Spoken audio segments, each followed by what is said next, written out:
এবার মাদ্রাসাতেও গাইতে হবে বন্দে মাতরম, বাধ্যতামূলক করল পশ্চিমবঙ্গ সরকার।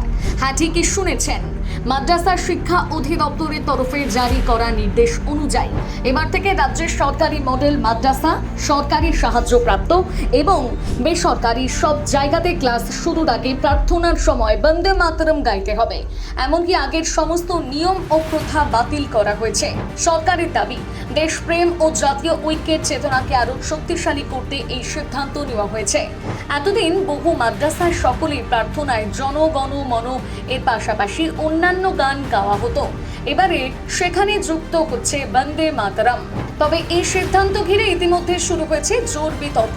বিরোধীদের একাংশ এবং কিছু মুসলিম সংগঠনের দাবি, ধর্মীয় শিক্ষা প্রতিষ্ঠানে এভাবে কোনো গান বাধ্যতামূলক করা হলে তা বিতর্কের জন্ম দিতে পারে।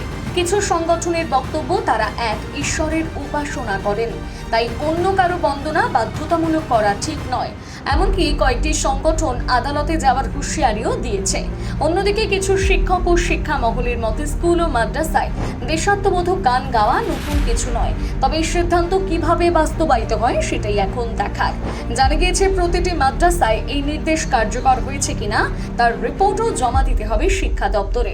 এখন প্রশ্ন একটাই, এই সিদ্ধান্ত কি জাতীয় ঐক্যকে আরো মজবুত করবে নাকি নতুন রাজনৈতিক বিতর্কের জন্ম দেবে? জানাতে ভুলবেন না আপনার মতামত কমেন্ট করে।